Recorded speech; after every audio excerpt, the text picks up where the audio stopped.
Estimados alumnos, buenas tardes. Disculpándome por el retraso de problemas técnicos con el Facebook. Vamos a terminar hoy la parte de los contratos mercantiles en general. Habíamos hablado en la última clase, siempre siguiendo el Código de Comercio, que es nuestra base para este curso. Habíamos hablado hasta el artículo 691 de cuándo se permite la capitalización de intereses o anatocismo. Dicho sea de paso, esta clase va a valer para las dos secciones porque hay una actividad de la facultad programada para las 7:30, entonces voy a dar una clase breve para que puedan ustedes tener clase el día de hoy y, por supuesto, cualquier duda la vemos en la próxima clase. Quería preguntarles, gracias por estar presentes, Daniel, Fernando y Manolo. Si hay alguna duda de las clases anteriores, me han hecho algunas preguntas, por ejemplo, ¿qué texto utilizo? Y está Fernanda y Navi. Buenas tardes a todos. Pues el texto que yo recomiendo, aunque no, como por disposiciones de la facultad no se puede exigir ningún curso, yo utilizo bastante el texto del doctor René Arturo Villegas Lara, tomo 3, Derecho Mercantil.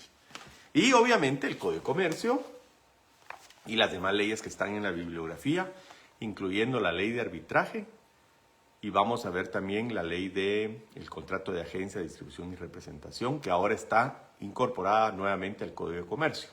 Unos años, a partir del año 70 más o menos, crearon la ley del contrato de agencia, distribución y representación, derogaron los artículos del Código de Comercio en donde estaba esa ley, y ahora nuevamente está incorporada esas disposiciones. Es un contrato, pero por aquellas cosas de la técnica jurídica lo habían incorporado como un auxiliar de los comerciantes. Y entonces está en los artículos, ahorita les digo, los auxiliares de los comerciantes está, aquí está, factores y dependientes, artículo 263. Y el agentes de comercio, distribuidores o representantes, que está en el capítulo 2 del título, me parece que es título 2 también. Libro 1, no, es el título 2 del libro 1, de los comerciantes y sus auxiliares, hasta el capítulo 12. Y el título 2, auxiliares de los comerciantes, y ahí entran los agentes de comercio, distribuidores y representantes. Ese es el contrato que vamos a ver en su oportunidad también, contrato de agencia, distribución y representación. No lo vamos a ver hoy, sino que lo vamos a ver en otro momento, pero tenemos que estudiar también del artículo 280 al artículo 291, 280 al 291, que habla del contrato de agencia, distribución y representación, que también, aunque es un contrato, está incorporado como auxiliares de comercio. Voy a ver si vi que había algún comentario, entonces puede ser que haya alguna pregunta. Gracias, ya les he dicho que no es necesario que demos las buenas tardes. Solo si hay alguna pregunta, por favor. Ello porque ocupa espacio de pantalla y cuando hay alguna pregunta, entonces yo ya no la veo. Entonces les agradezco que solo... Ahí aparece que están viendo el video, ¿verdad? Bueno.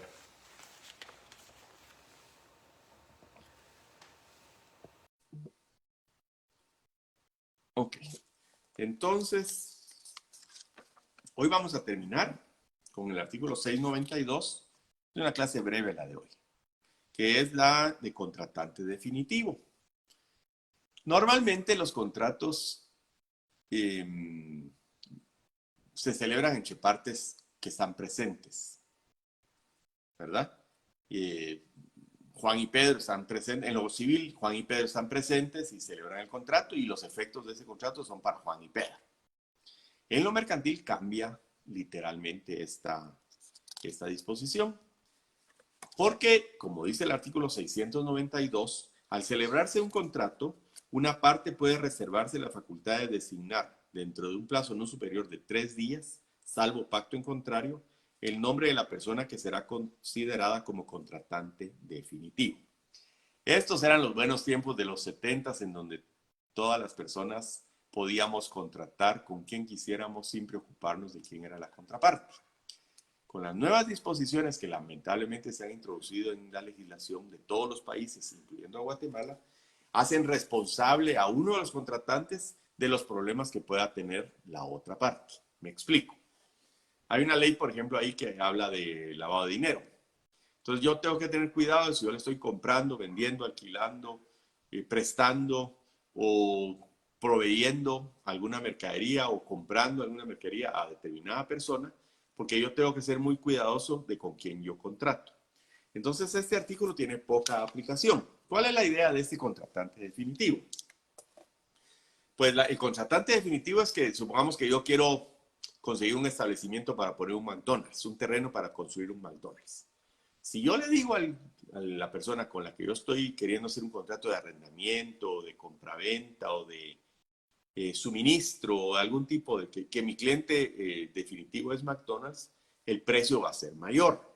Entonces a mí me interesa decirle, mire, yo voy a hacer el contrato con usted y en 3 días le digo quién es el contratante definitivo. Es la idea, ¿verdad? Pues mire, dentro de 3 días yo le voy a decir, yo me puedo reservar ese derecho conforme al artículo 692. La verdad es que lamentablemente ese artículo pues tiene poca aplicación hoy día porque todos queremos saber con quién estamos contratando. Porque normas como las que le estoy hablando de la ley de lavado de dinero y otros activos nos obligan a tratar de verificar con quién estamos nosotros contratando. Porque puede tener efectos adversos para el vendedor, para el comprador, para el que arrienda, para el que subarrenda, para el que provee, compra, vende, cualquier tipo de operación, hasta contratación de un seguro, depósitos bancarios, etcétera.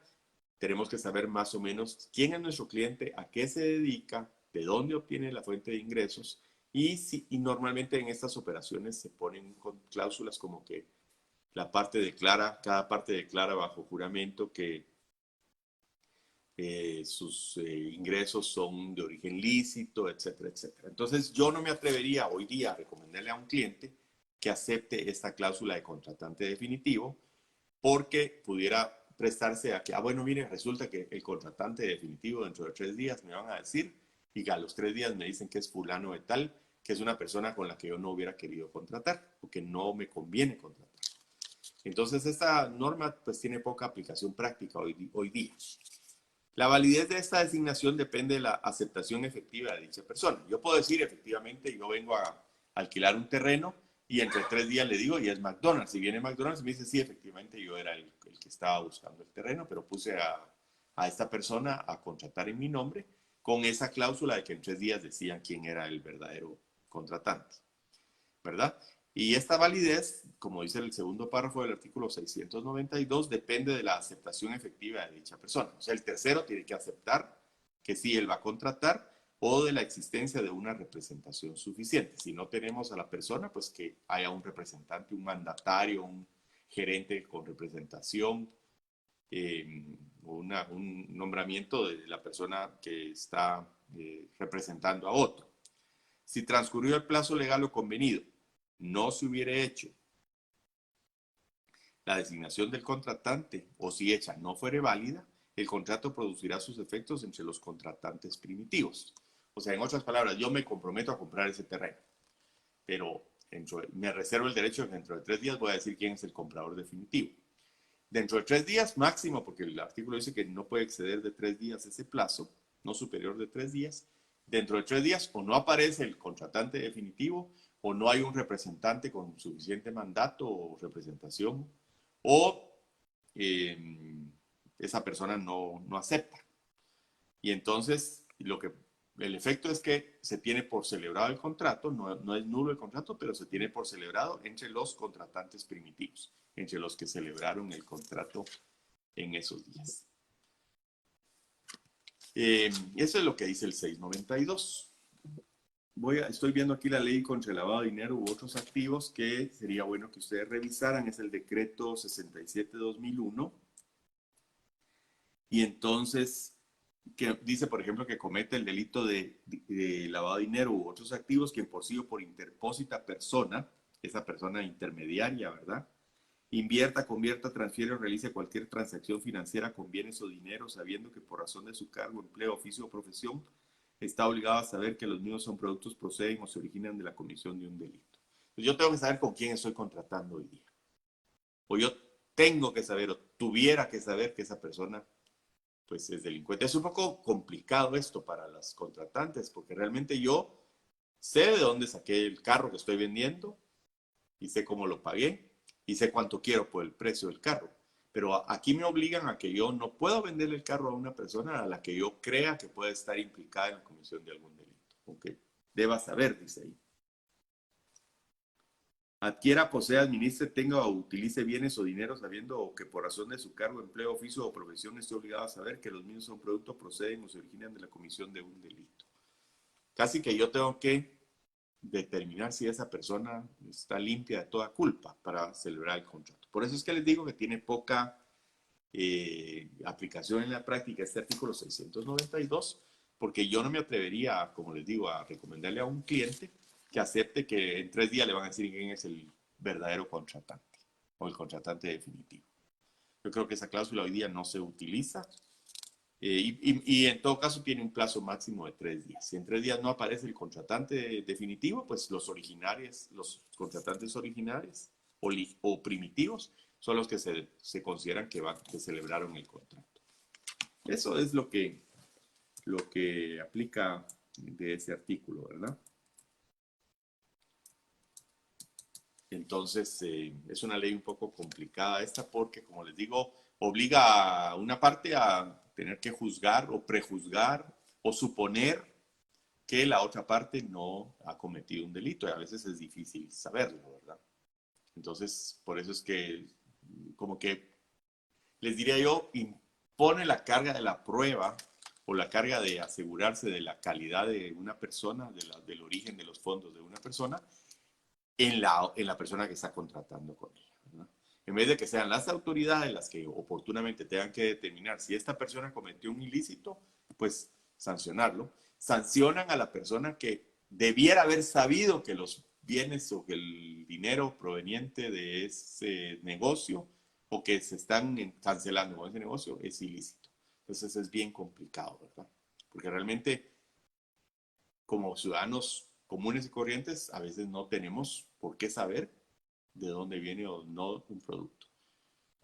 Una empresa distribuidora de automóviles vende carros y se la van a comprar y no puede saber exactamente quién es el comprador, ¿verdad? Y de dónde vienen los fondos que está ese comprador llevándole. Y entonces se complica un poquito, ¿verdad? Vamos a ver. ¿Cómo podría el vendedor saber el origen del dinero del comprador? No le pregunta o si es delincuente o si lo hace.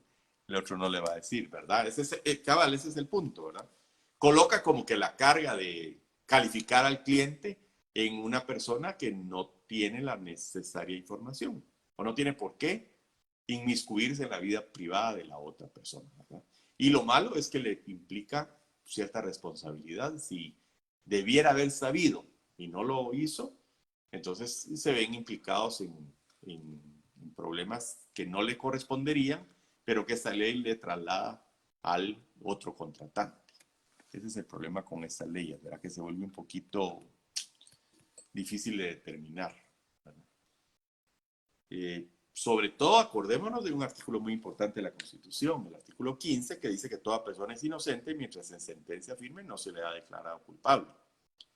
Pero aquí opera que la persona tal vez posteriormente va a ser declarada culpable o sin necesidad de ser declarada culpable, se le inicia un proceso de cualquier naturaleza por algún ilícito y los fondos o los bienes que manejaba esa persona se consideran productos del delito y afectan a la persona que contrató con ella. Entonces, este tipo de normas habría que examinar seriamente la constitucionalidad de las mismas para determinar si no se está violando con ellas la presunción de inocencia y la propiedad privada y se está afectando a personas que no necesariamente tienen por qué estar enteradas de los orígenes o de los bienes o del dinero de las otros contratantes, ¿verdad? Yo tengo un establecimiento abierto al público y no necesariamente sé qué pasa de dónde viene el dinero que están consumiendo.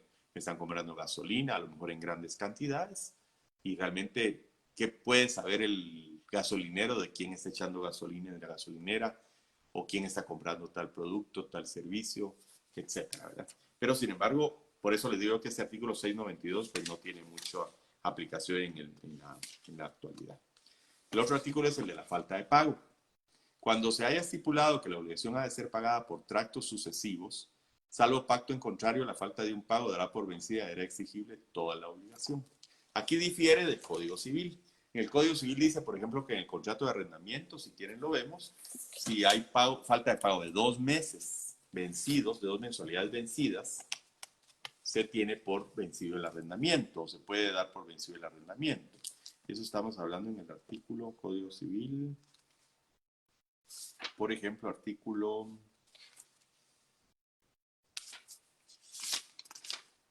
del modo de terminar el arrendamiento. 1928, el arrendamiento termina por el cumplimiento del plazo fijado en el contrato o por la ley o por estar satisfecho al objeto para el que la cosa fuera arrendada. También termina el arrendamiento y en 1930. ¿Puede rescindirse el arrendamiento?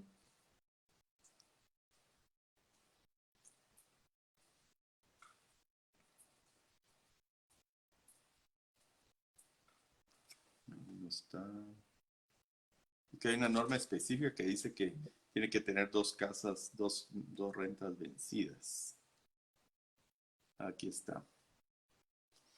Aquí está, 1940. El arrendador podrá dar por terminado el arrendamiento en los casos generales establecidos en el 1930 y en los especiales siguientes. Esto es para casas de alquiler de casas y locales, arrendamiento de casas y locales. Cuando el arrendatario no esté solvente con el pago de la renta y adeuda por lo menos 2 meses vencidos. Artículo 1940, numeral 1 del Código Civil. Esa es la norma del Código Civil. En el Código de Comercio dice falta de pago. Cuando se haya estipulado que la obligación va a ser pagada por tractos sucesivos, salvo pacto en contrario, la falta de un pago dará por vencida y hará exigible toda la obligación. Por ejemplo, en los bancos dice que si la falta de un pago permite al banco dar por vencido el plazo de todo el crédito, ¿verdad? Porque no pagué un mes. Y ese es el artículo 692, 93 del Código de Comercio. Como estamos hablando de tractos sucesivos, hay que ir al artículo 38 y 39 del libro del doctor Aguirre Godoy, donde está clasificando los contratos. Y probablemente ahí nos va a decir instantáneos o sucesivos. En el final dice J, contratos instantáneos, clasificación de los contratos. Entonces, a mí me encantan estas 2 paginitas porque ahí está toda la clasificación de los contratos. Muy buen trabajo hizo el doctor Villegas ahí. J, instantáneos y sucesivos. Cuando un contrato se consuma o cumple de una vez en el tiempo, se clasifica como instantáneo. Ahora bien, si las obligaciones se van cumpliendo dentro de un término o plazo que se prolongue después de celebrado el contrato, se llama sucesivo o de tracto sucesivo. El arrendamiento es un contrato de tracto sucesivo, porque cada mes se tiene que pagar la renta, o cada año, depende si la renta es anual. La tarjeta de crédito, ¿verdad? O los préstamos bancarios son de tracto sucesivo. Me prestan el dinero, o es un contrato en cuenta corriente, que puede ser también, recibo el dinero y cada mes tengo que liquidar o pagar la cantidad que corresponda a dicho mes. Pues son mensualidades o pagos anuales o pagos semestrales o pagos semanales, ¿verdad? Pero eso se llama tracto sucesivo. El suministro.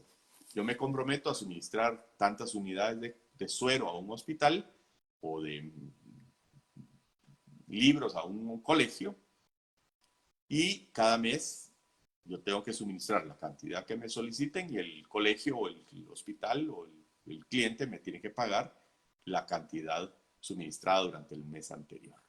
Eso se llama contrato de tracto sucesivo. Se va renovando periódicamente en el tiempo. Como les digo, aquí el doctor Villegas en la página 38 y 39 nos da esa clasificación de los contratos que nos sirve para refrescar lo que ya sabemos de derecho civil sobre la clasificación de los contratos. No sé, aquí hay otra pregunta. ¿Cómo podría, si ya lo habíamos dicho, cómo podría, y dónde quedaría en este caso la presunción de inocencia? Pues ahí es donde les digo yo que conforme al artículo 15 de la Constitución, por cierto se me escondió, ¿no? La Constitución dice en el artículo 15 que toda persona es inocente mientras en sentencia firme.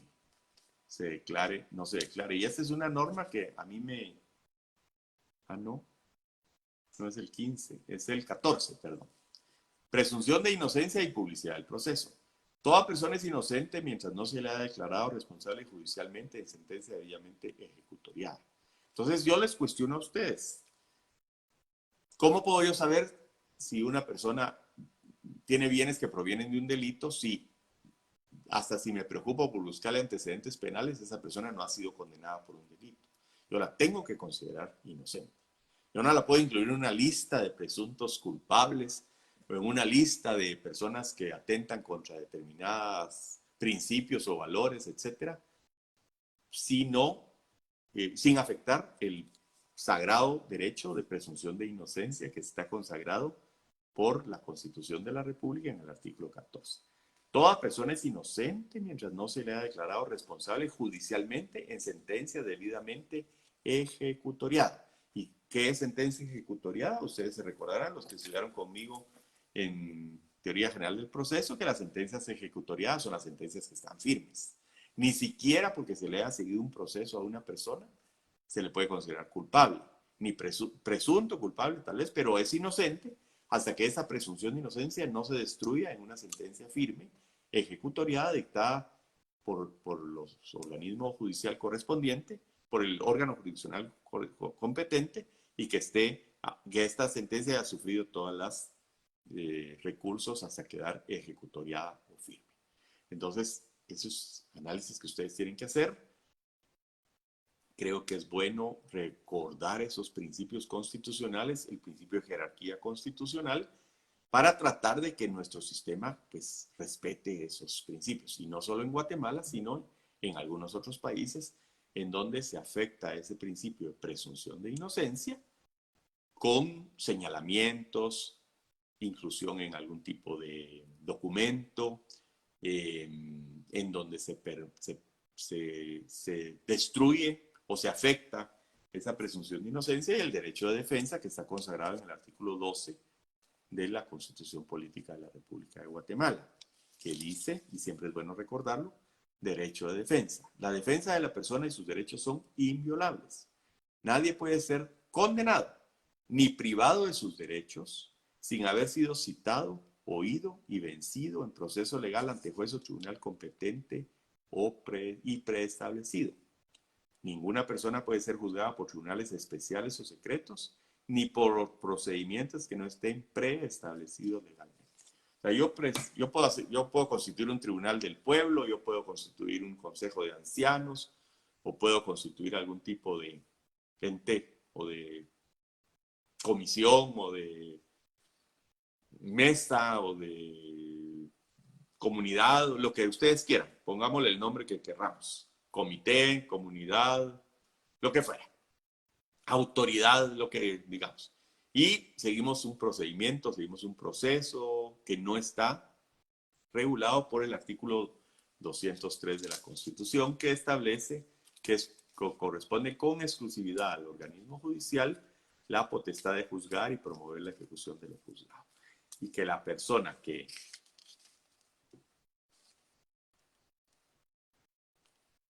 ninguna otra persona o autoridad podrá intervenir en la administración de justicia.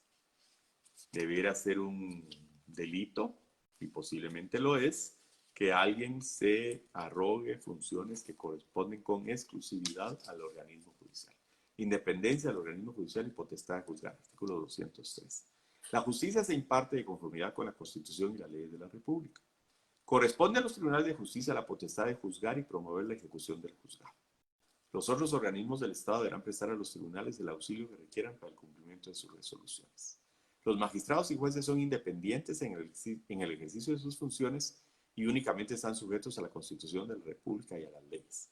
A quienes atentaren contra la independencia del organismo judicial, además de imponérsele las penas fijadas por el Código Penal, se les inhabilitará para ejercer cualquier cargo público. Tampoco es correcto presionar en ninguna forma al organismo judicial y a sus integrantes. Deben ser independientes, imparciales, y cualquier persona que atente contra la independencia del organismo judicial con presiones de cualquier tipo debiera ser procesado porque está e inhabilitado para ejercer cargos públicos. ¿Por qué? Porque estoy interfiriendo en la administración de justicia, que es exclusivamente reservada al organismo judicial. Yo creo que si no tienen alguna otra pregunta, vamos a seguir con el siguiente artículo, que es el correspondiente. Aquí está el Código de Comercio. Al 693. Ahí ya lo vimos, el 694. Y el último artículo es el 694, normas supletorias. ¿Qué es la norma supletoria? Es cuando hay lagunas de la ley, ¿verdad? Cuando una norma no está prevista o una situación no está prevista, tenemos el caso de las lagunas de la ley, que no es lo mismo que lagunas del derecho. ¿Se recuerdan de la clase de introducción al estudio de teoría general del proceso? Que las lagunas de la ley, la ley puede tener lagunas, pero el derecho no. El derecho no tiene lagunas porque si alguna situación no está prevista en una norma jurídica, la propia norma jurídica nos establece la forma en que se debe suplir esa deficiencia de las leyes. O sea, de resolver esa laguna legal, pero no laguna del derecho. Y esto es debido a pensadores como Hans Kelsen, que nos dicen, que nos postularon aquella teoría de la plenitud hermética del orden jurídico. Dice Hans Kelsen, que es un jurista vienés del siglo XIX, que cuando la ley tenga lagunas, el juez tiene que crear la norma jurídica supletoria. Y entonces, ¿cómo lo hace? La ley de organismo judicial nos dice que la deficiencia de unas leyes, por eso decía Hans Kelsen que la ley tiene lagunas, pero el derecho no. Porque el juez, conforme al artículo 15 de la ley del organismo judicial, tiene obligación de resolver. Y que en los casos de ausencia, oscuridad o deficiencia de las leyes, resolverán atendiendo al orden siguiente: la historia fidedigna de su institución, las disposiciones de otras leyes como sobre casos análogos, y al modo que parezca más conforme con la equidad y los principios generales del derecho. Entonces el juez, cuando se topa con una situación así, debe resolver el caso y después poner en conocimiento de la Corte Suprema de Justicia la situación para que ésta ejerza la iniciativa de ley que tiene de conformidad con la Constitución Política de la República de Guatemala y se mande una iniciativa de ley al Congreso para resolver ese caso concreto. Obviamente el legislador no puede tener la capacidad de resolver todas las circunstancias y situaciones que van a ocurrir en una sociedad determinada. El desarrollo de la ciencia, de la técnica y de la sociedad, pues generan nuevos problemas que no están regulados por algún supuesto jurídico. Por ejemplo, el vientre de alquiler, ¿verdad? ¿Qué es eso de vientre de alquiler? Pues cuando la técnica permite que se fertilice un óvulo con un espermatozoide y se inserte en un útero de otra persona. Una fertilización in vitro a veces se hace en el útero de la propia dueña del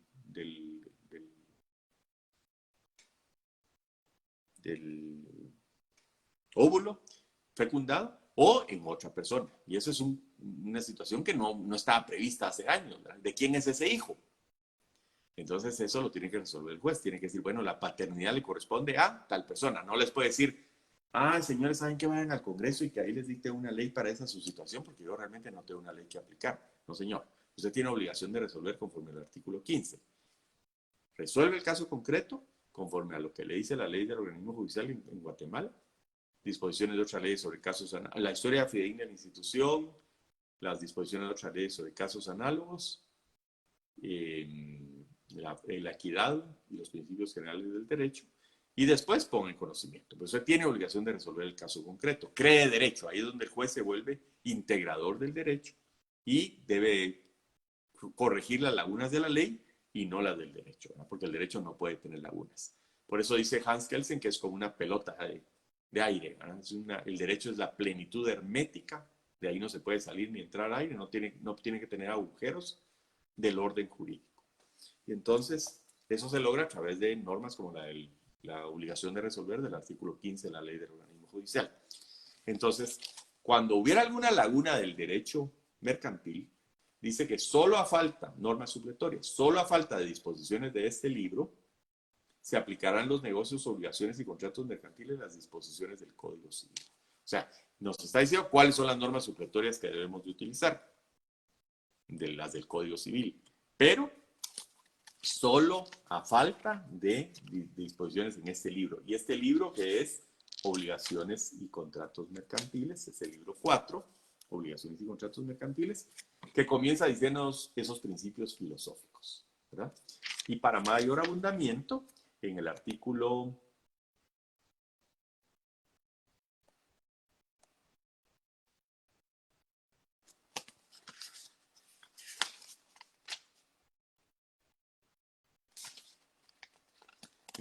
quinto dice que cuando en un negocio jurídico regido por este código, el Código de Comercio, intervengan comerciantes y no comerciantes, se aplicarán las disposiciones del mismo.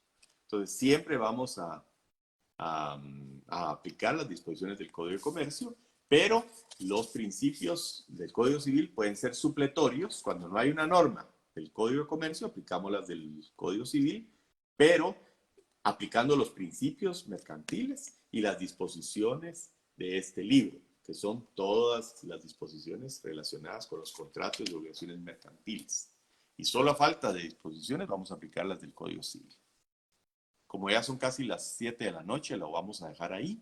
Y hay una actividad en la facultad, entonces esta clase, por eso les decía al principio, que va a servir para las dos secciones, ¿verdad? Cualquier duda las voy a publicar en la página de la facultad y cualquier duda que tengan, por favor me la plantean. Creo que quedó bastante explicado el punto. Y para la próxima clase, por favor, ya les había dicho que leamos